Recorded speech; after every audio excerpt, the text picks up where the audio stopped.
So, good evening, everyone. Today we'll be discussing about corporate accounting.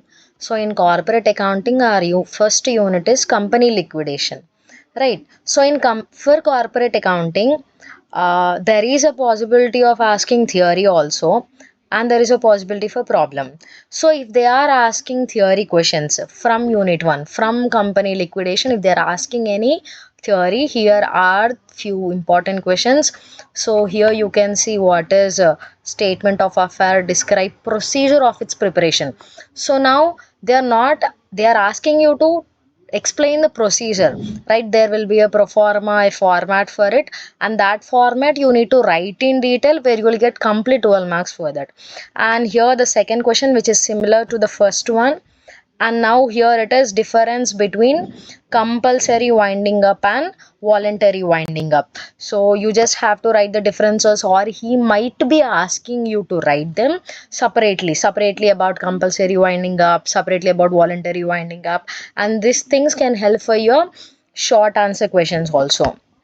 And then we are having liquidation, right? What is liquidation, what are different modes of liquidation or types of liquidation, right? And there are few short questions like what is statement of affair, what is deficiency account, winding up under supervision of court. So you need to explain these things in theory. But when it comes to problems, you can see here which is very important, that is liquidator final statement of account.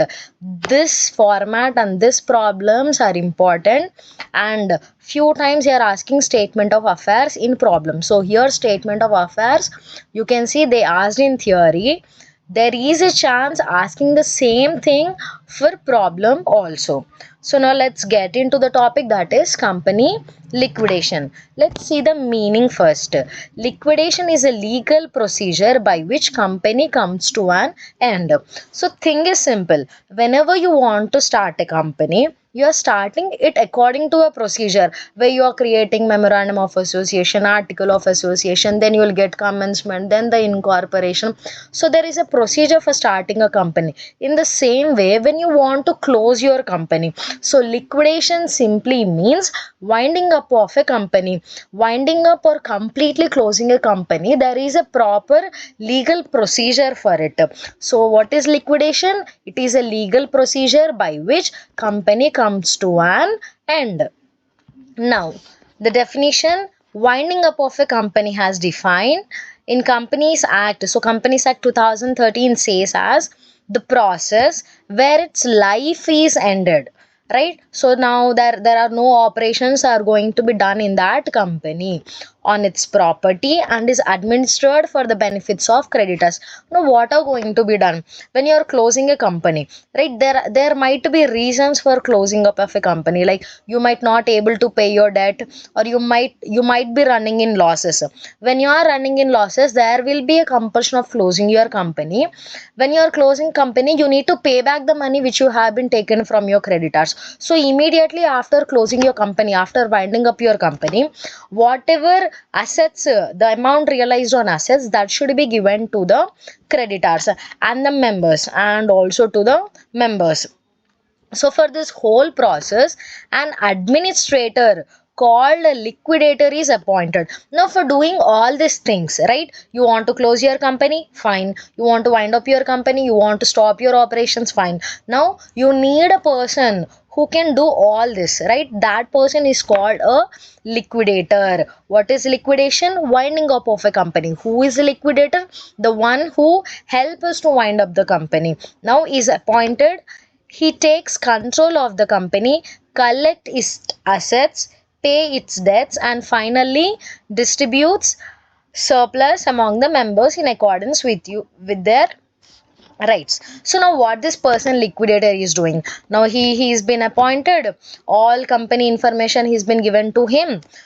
He will collect all assets, he'll pay all the debts, and what ever surplus, अगर कुछ बचा पैसे, पूरा अपना dates पे करने के बाद भी अगर कुछ पैसा बचे तो उसको हम क्या बोलते हैं? सरप्लस. और वो सरप्लस क्या करते? पीपल जो भी मेंबर्स है कंपनी में, प्रेफरेंस शेयर होल्डर्स या इक्विटी शेयर होल्डर्स, वो अपने अपने हिसाब से या राइट के हिसाब से वो पैसे ले लेते. तो अभी अपना लिक्विडेशन क्या हुआ, लिक्विडेशन का मतलब winding up of A company. ये वाइंड अप करने के लिए हमको एक एडमिनिस्ट्रेटर होना है, वो कौन, अपना लिक्विडेटर। सो लिक्विडेटर क्या करता है, अपना एसेट्स कलेक्ट करके उसको पूरा बेच के अगर कुछ सरप्लस आया तो वो सरप्लस डिस्ट्रीब्यूट करता। Now A company being creation of law, company कैसे क्रिएट करते हैं हम, law, according to the law. So a company is created with the help of law. Can't die a natural death. So it is not a human to simply die with an accident. So this cannot be done. So if you want to end a company, if you want to close a company by law, formed by law and end by law. Now in company liquidation, and this is one of the important theory question where they are asking company liquidation means winding up of a company, and how many types of liquidation is there, right? There are two types of winding up of a company. How? Voluntary winding up, right? Voluntary मतलब क्या, अपने मन मर्जी से हम चाह रहे कि अपना बिजनेस को क्लोज करना है, वो अपना वॉलंटरी वाइंडिंग अप हुआ। और एक क्या है, मैंडेटरी वाइंडिंग अप, राइट? अपन को करना पड़ रहा, कोई कुछ फोर्स है हमारे ऊपर या कोर्ट बोल रहा कि हमको अपना बिजनेस बंद करना है, तो अब वो क्या हुआ, अपना mandatory winding up. So now in voluntary winding up there are situations like ordinary resolution in general meeting. तो हम क्या करें वॉलंटरी वाइंडिंग अप में, तो वो तो अपना ओन सोच हुआ। Now we are conducting a general meeting in the company where we are taking a resolution ki yes, we have to stop, we have to end our company, right? We need to stop our operations. This is first thing. Then members voluntarily winding up, right? समझो company में एक दो लोग तो नहीं रहते, there are many people in a company. No suddenly एक को सोचा है कि हाँ ये बिजनेस कुछ प्रॉफिट्स में नहीं चल रहा, लॉस में चल रहा, तो इसको बेटर क्लोज करना है। ये सोच कैसे होता, वन टू वन ऐसा कम्युनिकेट होके everyone wants to close that company. ये क्या हुआ, अपना members voluntary winding up. And then creditors voluntarily winding up. Creditor कौन, जो हमको पैसे दिया, जो हमको लोन दिया, जो हमारे कंपनी में इन्वेस्ट करे, ये हुआ अपना क्रेडिटर्स। तो अब क्रेडिटर्स को क्या देना है, हम एवरी मंथ या एवरी ईयर उनका इंटरेस्ट उनको देना है।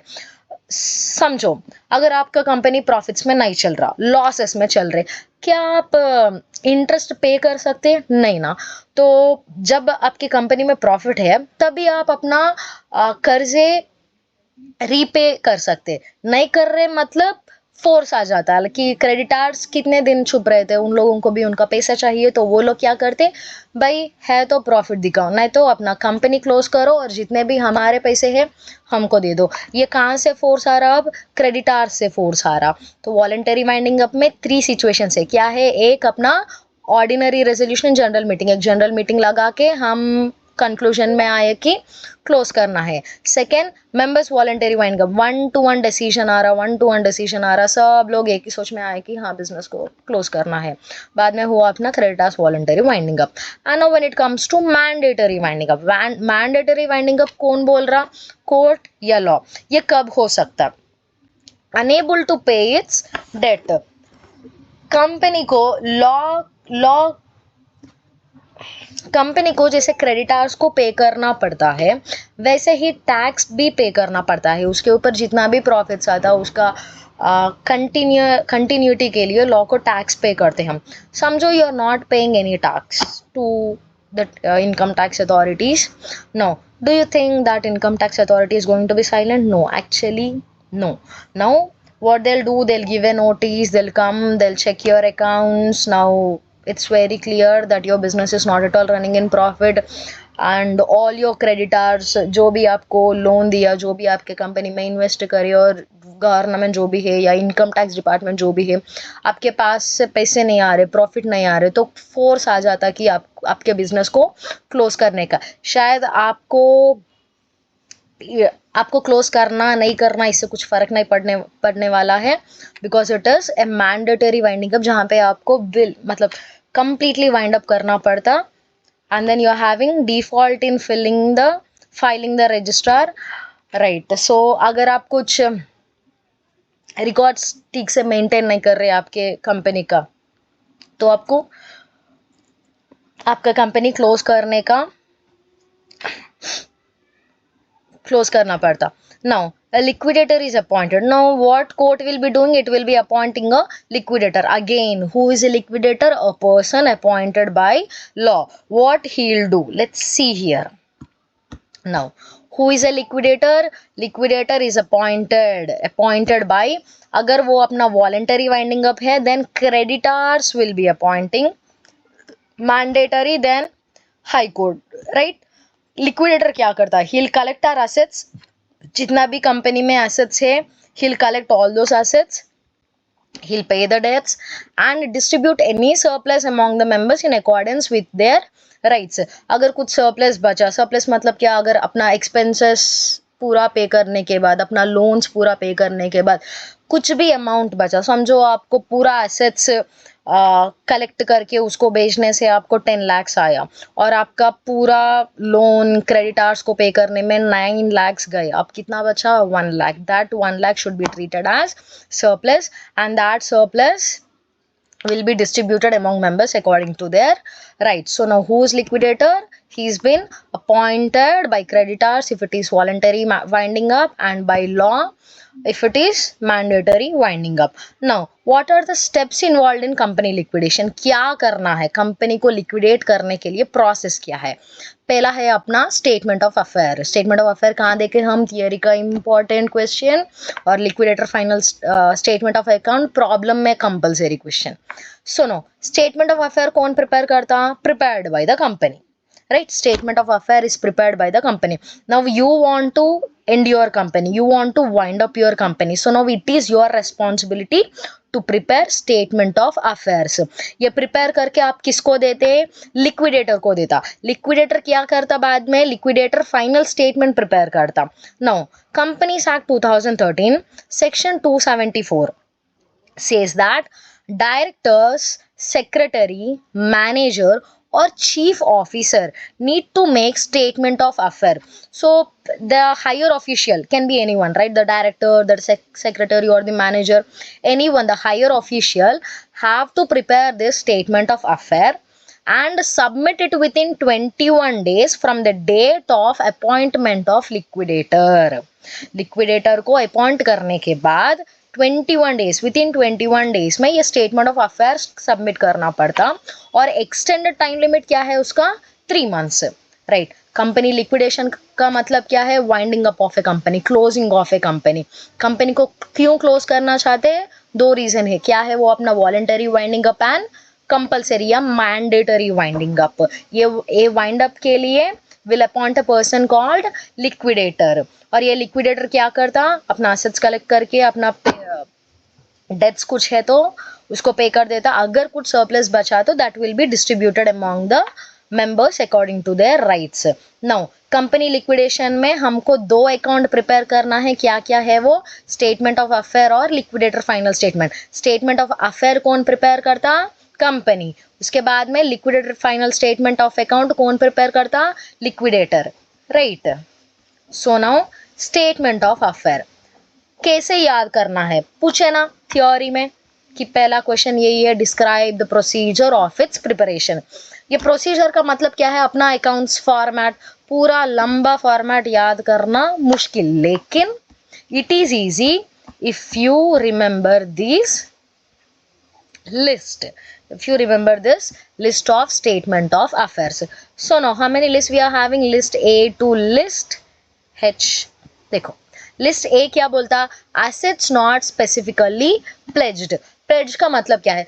समझो आप कुछ लोन लिए, right? You took some loan of 10 lakh rupees, but you have not kept any security, right? You have not kept any security of any land or property. आप पैसे लिए, so now that assets come under not specifically pledged. Land क्या है? अपना asset. आप पैसे लिए लेकिन कुछ भी asset security पे नहीं लगाए तो वो लैंड फ्री है बेचने के लिए, है ना? तो वो कौन सा एसेट हुआ? अब एसेट नॉट स्पेसिफिकली प्लेस्ड, जिसके ऊपर कुछ भी रेस्ट्रिक्शन नहीं होता बेचने में, वो assets not specifically placed. And list B क्या बोलता? Assets specifically placed with secured creditors. समझो आप कुछ मॉर्टगेज लोन लिए. लोन कैसे लिए? लैंड पेपर्स या डॉक्यूमेंट्स लगाकर आपने लोन लिया, नाउ वो लैंड के ऊपर राइट्स किसका है? सिक्योर्ड क्रेडिटर्स का। अगर आप वो लैंड बेचना चाहते हैं तो आप सिक्योर्ड क्रेडिटर से परमिशन लेना पड़ता, या उनको ही बेचना पड़ता, या उनके मर्जी से ही बेचना पड़ता, राइट। सो अब ये एसेट के ऊपर किसका कंट्रोल है? सिक्योर्ड क्रेडिटर का कंट्रोल। तो अब अपना लिस्ट ए और B says about assets। assets में दो टाइप्स, क्या है वो अपना? asset not specifically pledged, asset specifically pledged with secured creditor। ये अपना ए और बी, ये सीक्वेंस याद रखना जरूरी है। लिस्ट ए से एच तक सीक्वेंस याद रखने की कोशिश करो। सो क्या है अपना लिस्ट ए में? assets not specifically pledged, list B में assets specifically pledged। Now comes list C. List C में क्या है अपना? क्रेडिटर्स। कौन सा क्रेडिटर्स? Preferential creditors, right. कौन सा क्रेडिटर अपना? Preferential, right. Priority, are priority, right. And then in D we are having debentures. देखो ये याद रखने के लिए भी इजी है। सी में क्या है? क्रेडिटर, लेकिन कौन सा क्रेडिटर? प्रिफरेंशियल। डी में क्या है? Debenture. Debenture secured by floating charges. और ई में क्या है अपना? Unsecured creditors, right. और ये सी डी ई ये क्या है अपना? Liabilities. A and be about assets, C, D, E about liabilities, and then you are having list F. List F and list G are about share capital. कौन सा share? पहला पहला अपना preference share capital, बाद में अपना equity share capital. Normally shares में तो हमको पता है पहला प्रेफरेंस किसको देना है? प्रेफरेंस शेयर होल्डर्स को, बाद में इक्विटी शेयर होल्डर्स को। लास्ट में क्या है अपना? List H says about surplus or deficiency as regular contributories. Now try to understand it, right? A and B में क्या है अपना? असेट। असेट का वैल्यू हमको फाइंड आउट करना है। बाद में क्या करना? सी डी ई क्या है यहाँ पे? अपना लाइबिलिटीज, अपना लाइबिलिटीज का एस्टिमेट करना पड़ता। बाद में अपना शेयर कैपिटल का एस्टिमेशन करना पड़ता, राइट।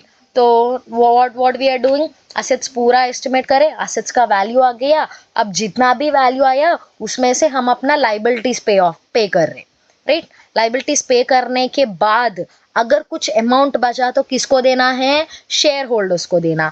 अगर शेयर होल्डर्स को पैसे देने के बाद भी कुछ अमाउंट बचा उसको क्या बोलते हैं हम? सरप्लस। अगर कुछ भी नहीं बचा, नेगेटिव अमाउंट दिखा रहा, तो अब उसको क्या बोलना है? Deficiency, right. एसेट्स का वैल्यू करना, समझो आपका पूरा एसेट्स मिला के कुछ 30 lakhs हुआ, आपका लाइबिलिटीज कुछ 20 लाख है, 30 minus 20 10 lakhs है। अब ये 10 lakhs में आपको शेयर कैपिटल के लिए 8 lakhs दे देना है, 4 प्रेफरेंस 4 इक्विटी, ऐसा 8 lakhs देना है। अभी हमारे पास कितना है? 2 लाख। 2 लाख क्या हुआ अपना? सरप्लस हुआ, राइट। सो इसको और अच्छे से अंडरस्टैंड करने के लिए look at this problem. Problem regarding Satyam Infotech went into liquidation on 31st March. So Satyam infotech क्या करा? लिक्विडेशन पे गया। और ये क्वेश्चन में पंकज पब्लिकेशन से ली, right. This is a question from Pankaj Publication. So Satyam Infotech went into liquidation on 31st March 2010। These are the particulars we are having. हमारे पास प्रेफरेंस शेयर्स भी है और इक्विटी शेयर्स भी है, right. And then we are having secured loan. देखो secured loan ये काम पर आता है। सिक्योर्ड लोन यहाँ पे सिक्योर्ड क्रेडिटर। लिस्ट बी में क्या है? Assert specifically placed with secured creditors. कैसे आइडेंटिफाई करना है? देखो, on mortgage of land loan मिला, लेकिन कैसे मिला? लैंड के ऊपर मिला। और ये क्या हुआ अपना? Asset specifically placed with secured creditor. बाद में है अपना secured loans, floating charges on assets. Floating charges कहाँ पे थे? यहाँ पे। ये हुआ अपना debenture holder secured by floating charges. और क्या है? अनसिक्योर्ड क्रेडिटर्स भी है, जिसमें प्रेफरेंशियल क्रेडिटर्स भी ऐड हुआ 1,20,000 का। ना यहाँ पे अपना असेट्स है, असेट्स का बुक वैल्यू भी दिया, एस्टिमेटेड वैल्यू भी दिया।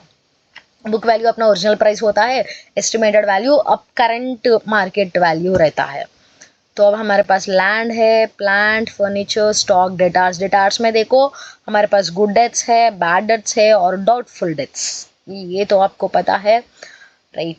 Bills receivable, advance considered, bad, cash, bank, profit and loss. And whenever you are considering amounts, make sure that you consider estimated realised value. So हमको book value से कुछ भी लेना देना नहीं है, क्योंकि वो अपना स्टार्टिंग का प्राइस है, उससे हम एंड में अकाउंट्स नहीं कर सकते. तो इसीलिए हमको क्या लेना है, क्या कंसिडर करना है, सिर्फ और सिर्फ एस्टिमेटेड वैल्यू कंसिडर करना है. Bill discounted but not matured 40,000 है, विच of which 20,000 is to be expected as bad debts. So हमारे पास bad debts भी है फिर से. तो now here you can see statement of affairs. या राइट. सो अब थियोरी में इंपॉर्टेंट क्या पूछा, स्टेटमेंट ऑफ अफेयर्स का प्रोसीजर पूछा. प्रोसीजर के लिए ये है अपना स्टेटमेंट ऑफ अफेयर्स का प्रोसीजर. बड़ा है लेकिन याद करने में बहुत ईजी है, right? It is a little big but remembering of it is very easy if you remember list. If you could see यहाँ पे फिर से list है ना. सुनो, सत्यम इन्फोटेक स्टेटमेंट ऑफ अफेयर्स आज ऑन 31 मार्च 2010. पर्टिकुलर्स में देखो, पहला क्या है, assets not specifically pledged as per list A, right? यहाँ पे हमको क्या करना है, पूरा अपना assets रिकॉर्ड करना, राइट? नाउ नेक्स्ट क्या है अपना assets as per list B. क्या करें हम, यहाँ पे पूरा assets लिखे, उसका टोटल वैल्यू लिखे. And now as per list B. List B में कौन सा assets है हमारे पास, लिस्ट बी में assets specifically pledged with secured creditor. जब when there is a security, when there is a restriction on that, then you need to see, right? Land and building, एक बार यहाँ पे वैल्यू देखेंगे. Land का present value कितना, 3,60,000, और land के ऊपर हम कितना लिए, 3 लाख. प्रेजेंट वैल्यू कितना, 3,60,000, लेकिन देना कितना उसको, 3 लाख. तो यहाँ पे फॉर्मेट में आ जाओ. Assets specifically pledged as per list B. Estimated realized value. Present value कितना है, 3,60,000, लेकिन secured creditor को कितना देना, 3 लाख. मतलब बाकी का 60,000 क्या हुआ अपना, सरप्लस. गॉट? अगर समझो क्रेडिटर्स के अमाउंट ज्यादा है और अपना एस्टिमेटेड वैल्यू कम है, तो वो क्या हो जाता अपना, डेफिशिएंसी. डेफिशिएंसी हुआ तो कहाँ पे रिकॉर्ड करना है, फिर से लेकर अनसिक्योर्ड में डालना पड़ता वो अमाउंट को. सरप्लस है इसीलिए डायरेक्टली यहाँ पे ले रही हो और यहाँ पे अमाउंट, राइट? सो पहले लिस्ट ए में पूरा एसेट्स लिखना. ये थियोरी के लिए भी इंपॉर्टेंट है. थियोरी में आप अमाउंट नहीं लिखते, लेकिन फॉर्मेट तो यही रहता. सो फॉर्मेट में क्या लिखना, asset not specifically placed as per list है. जितने भी एसेट्स आपको याद है उतना एसेट्स का नाम लिख दो. Asset specifically placed as per list B, ये फॉर्मेट लिखना भूलना नहीं. फॉर्मेट में क्या है, estimated realised value. Estimated realised value due to secured creditors. उसके बाद में अपना डेफिशिएंसी या सरप्लस. सरप्लस है तो डायरेक्ट अमाउंट डालना है, डेफिशिएंसी है तो कहाँ पे ट्रांसफर करना, अनसिक्योर्ड क्रेडिटर्स में ट्रांसफर करना. और जो भी एसेट है वो एसेट का नाम यहाँ पे मेंशन करना पड़ता. अब क्या हुआ, estimated surplus from assets specifically placed, उसको सेपरेटली लिखना पड़ता. 60,000 क्या है अपना एस्टिमेटेड सरप्लस. ये जो सरप्लस है ना, ये जो सरप्लस, यही फिर से यहाँ पे लिखना पड़ता. जो भी फॉर्मेट है उसमें सब कुछ बार बार रिपीट करते हुए लिखते, ध्यान से दिखना.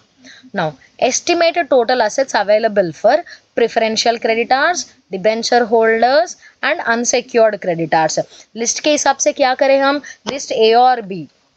लिस्ट ए और बी में एसेट्स रहते, एसेट्स से वो अमाउंट, जितने भी अमाउंट रियलाइज हुआ उसको क्या करना है, प्रेफरेंस क्रेडिटर्स को देना, डिबेंचर होल्डर्स को देना, बाद में कुछ बचा तो अनसिक्योर्ड क्रेडिटर्स को देना, राइट? सो नो यहाँ पे summary of gross assets. Gross realised value of assets specifically pledged. Pledged वाला एसेट्स कितना, 3,60,000 डाल दो, 3,60,000. बाद में अदर एसेट्स कितना, 53,56,000. आ जाओ, 53,56,000.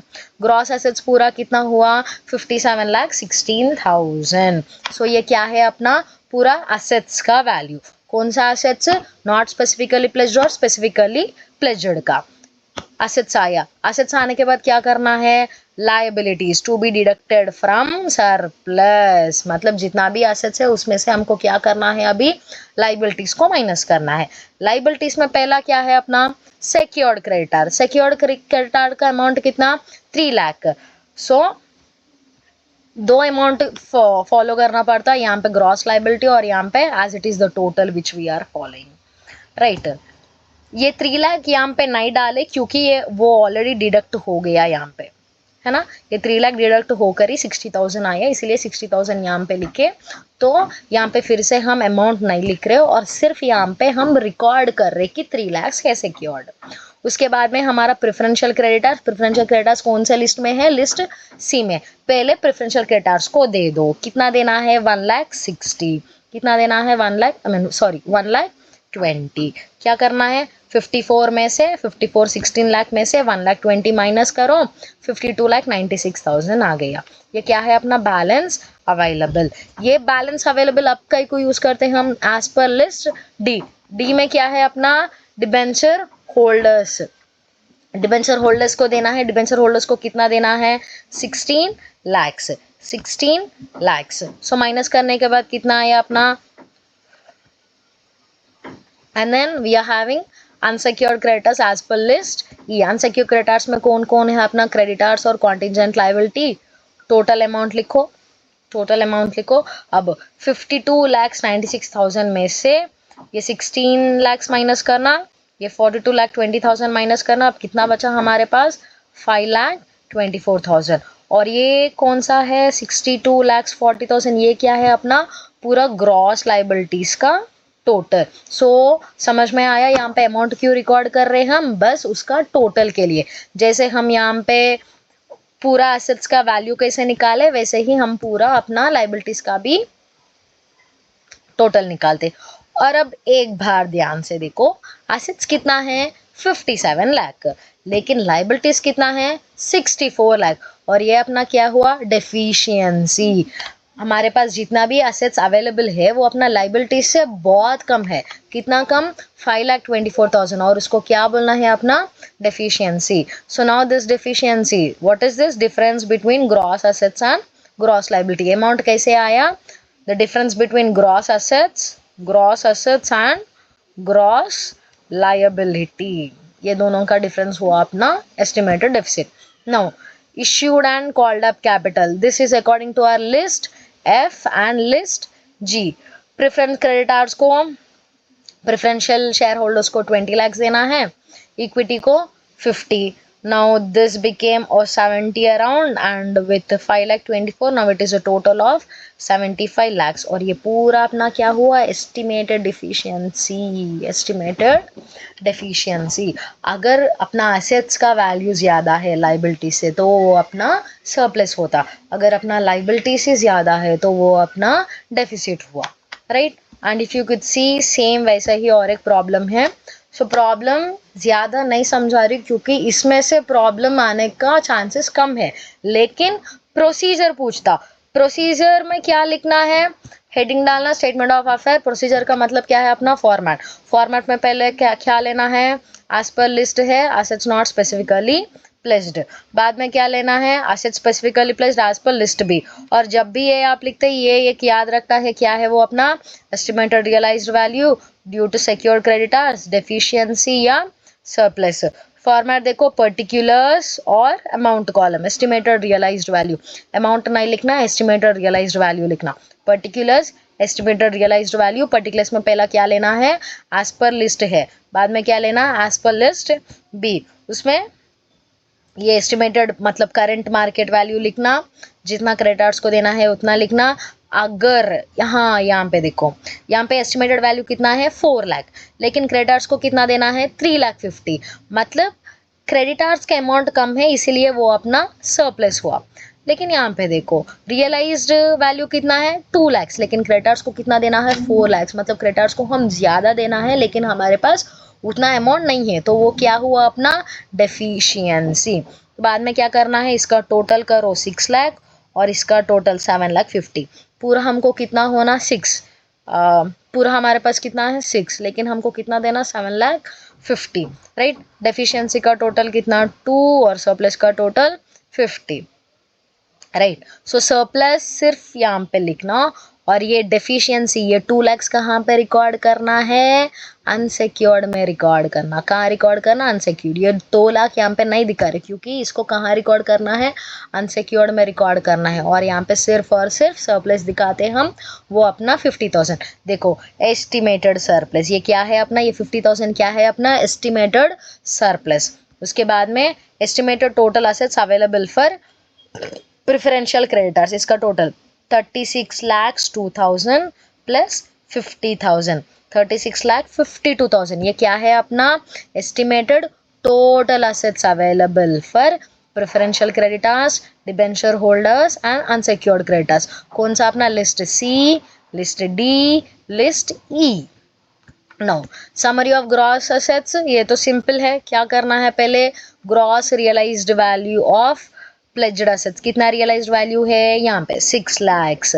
अदर असेट्स का टोटल कितना? यहाँ पे है 3,02,000, 3,02,000। पूरा ग्रॉस असेट्स का वैल्यू कितना? 42,02,000। ये क्या है अपना? Total of assets, total of assets. Next same proforma में कंटिन्यू करना है। देखो ये सेम प्रोफॉर्मा में कंटिन्यू करना पड़ता। पर्टिकुलर, राइट, यहाँ पे पर्टिकुलर है, यहाँ पे अमाउंट का कॉलम है। सेम प्रोफॉर्मा में कंटिन्यू करना पड़ता। पर्टिकुलर में ही ये छोटा सा प्रोफॉर्मा फिर से आपको ड्रॉ करना है, उसमें से ही बाद में ये सेक्शंस भी आपको सेम प्रोफॉर्मा में करना है। अलग अलग करने की ज़रूरत नहीं है, ये कंटिन्यूएशन है, राइट। अब ग्रॉस लाइबिलिटीज में पहले क्या लेना अपना? सिक्योर्ड क्रेडिटर्स, सिक्योर्ड क्रेडिटर्स, ये अपना सिक्योर्ड क्रेडिटर लिखना है। बाद में अपना preferential as per list C. Now estimated balance of assets as per D, right? So these are your list E. तो पूरा लिखने के बाद क्या हुआ? फिर से हमको डेफिशिएंसी आया, थोड़ा जूम कर लेती हूँ। डेफिशिएंसी आया, राइट, एंड उसके बाद में डेफिशिएंसी को क्या करना है? अब लिस्ट F और लिस्ट G ऐड करना है, right. So the only thing that you have to remember is what comes after what। ये बड़ा फॉर्मेट आपको याद रखने के लिए, पूरा बड़ा लॉन्ग फॉर्मेट आपको याद रखने के लिए आपको क्या सीखना ज़रूरी है? ये अपना list, right. if you read this list, it will be easy for you to write the procedure। Procedure क्या है अपना? फॉर्मेट, फॉर्मेट लिखने के लिए लिस्ट पढ़ना ज़रूरी है। And this is for the video. Thank you all.